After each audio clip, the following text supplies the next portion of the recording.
ಸದಾ ಜನಜಂಗುಳಿ, ವಾಣಿಜ್ಯ ನಗರಿ, ವಾಹನಗಳ ಕರ್ಕಶ ಶಬ್ದ ನಿರಂತರ ಕೇಳ್ತಿರ್ತದ. ಮೈ ಮುಟ್ಟಿದ್ರ ಚುರ್ ಅನ್ನುವಂಥ ಬಿಸಿಲು ಹುಬ್ಬಳ್ಳಿ ಒಳಗೆ ಕಾಣ್ತಿರ್ತದ. ಇಂತಹ ಒಂದು ಹುಬ್ಬಳ್ಳಿ ಒಳಗ ಮಲೆನಾಡಿನಂಗೆ ಕಾಣುವಂಥ ಪ್ರದೇಶನೂ ಅದ ಅಂತ ನೀವು ನಂಬ್ತೀರ? ನಂಬಲೇಬೇಕು. ಅದ ಬೂದನಗುಡ್ಡ.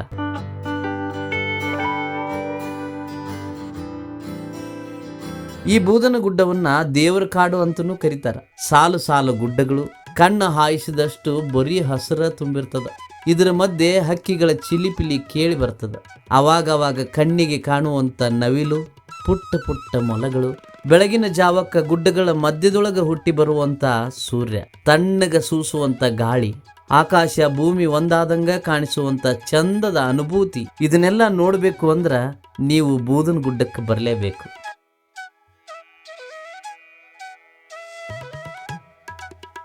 ಧಾರವಾಡ ಜಿಲ್ಲೆ ಕಲಘಟಗಿ ತಾಲೂಕಿನೊಳಗಿರುವಂಥ ಬೂದನಗುಡ್ಡ ಈ ಭಾಗದ ಪ್ರಮುಖ ಧಾರ್ಮಿಕ ಮತ್ತು ಪ್ರವಾಸಿ ತಾಣನೂ ಹೌದು.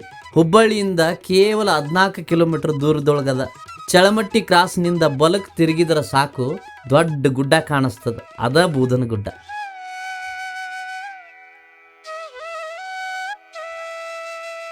ಗುಡ್ಡ ಏರ್ಲಿಕ್ಕೆ ಡಾಂಬಾರಿನ ರಸ್ತಾ ಮಾಡಿರೋದ್ರಿಂದ ಸಂಚಾರಕ್ಕೆ ಏನು ಕಷ್ಟ ಆಗೋದಿಲ್ಲ. ಈ ಗುಡ್ಡದ ಮೇಲೆ ಚನ್ನಬಸವಣ್ಣವರ ದೇವಸ್ಥಾನ ಅದ. ಬೂದನಗುಡ್ಡದ ಬಸವಣ್ಣ ಅಂತೇಳಿ ಇದನ್ನ ಕರೀತಾರ. ದೇವಸ್ಥಾನದ ಸುತ್ತಮುತ್ತ ಅಲ್ಲಲ್ಲಿ ಬೆಂಚ್ ಮತ್ತು ಕಲ್ಲು ಬಂಡಿಗಳದಾವ. ಪ್ರಕೃತಿ ಸೌಂದರ್ಯವನ್ನ ಸವಿಲಿಕ್ಕೆ ವ್ಯೂ ಪಾಯಿಂಟ್ ಸಹ ಮಾಡಿಸಿದಾರ. ಫೋಟೋ ಶೂಟ್ಗೆ ಉತ್ತಮವಾದ ಜಾಗ ಅಂತ ಹೇಳಬಹುದು. ಬೂದನಗುಡ್ಡ ಸುಮಾರು 13 ಕಿಲೋಮೀಟರ್ ಉದ್ದಕ್ಕ ಮತ್ತು 1.5 ಕಿಲೋಮೀಟರ್ ಅಗಲಕ್ಕ ದಕ್ಷಿಣೋತ್ತರವಾಗಿ ಹರಡಿಕೊಂಡದ.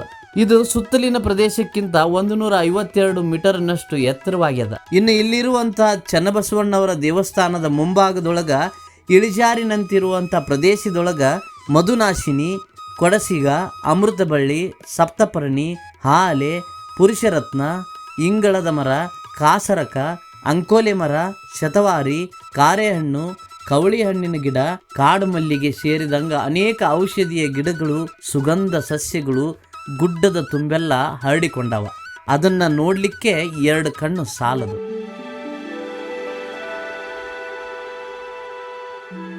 ಸದ್ಯಕ್ಕೆ ಧಾರವಾಡ ಪ್ರಾದೇಶಿಕ ಅರಣ್ಯ ವಿಭಾಗ ಇದನ್ನ ನೋಡ್ಕೊಳ್ಳಕತ್ತದ. ಇಲ್ಲಿಗೆ ಭೇಟಿ ಕೊಡುವವರ ಅನುಕೂಲಕ್ಕಾಗಿ ಶೌಚಾಲಯ, ಕುಡಿಯೋ ನೀರಿನ ವ್ಯವಸ್ಥೆ ಕೂಡ ಮಾಡಿಸಿದಾರ. ಅರ್ಚಕರು ಉಳಿದುಕೊಳ್ಳಲಿಕ್ಕೆ ಒಂದು ಕೊಠಡಿನೂ ಕೂಡ ನಿರ್ಮಾಣ ಮಾಡಿದ್ದಾರೆ. ರವಿವಾರ ಪ್ರವಾಸಿಗರು ಮತ್ತು ಸೋಮವಾರ ಭಕ್ತರು ಹೆಚ್ಚಿನ ಸಂಖ್ಯೆಯೊಳಗೆ ಭೇಟಿ ಕೊಡ್ತಾರೆ. ಇಲ್ಲಿಗೆ ಉಳಿದ ರಜಾ ದಿನಗಳ ಒಳಗ ಭೇಟಿ ಕೊಡುವವರ ಸಂಖ್ಯೆ ಅಂತೂ ಹೆಚ್ಚಾಗಿರ್ತದ. ಜಿಲ್ಲೆಯ ಸುತ್ತಮುತ್ತಲಿನ ಪ್ರವಾಸಿಗರೆಲ್ಲ ಬಂದು ಈ ಬೂದನಗುಡ್ಡಕ್ಕ ಭೇಟಿ ಕೊಟ್ಟು ಕಣ್ಮನವನ್ನ ತುಂಬಿಕೊಳ್ತಾರ, ಆನಂದ ಪಡ್ತಾರ.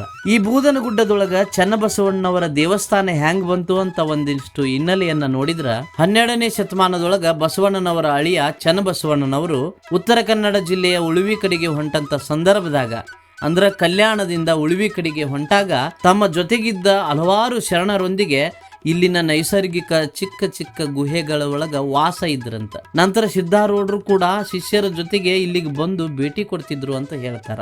ದೇವಸ್ಥಾನದ ಒಳಗ ಮತ್ತು ಹೊರಗ ಚನ್ನಬಸವಣ್ಣನವರ ಮೂರ್ತಿ ಅದ.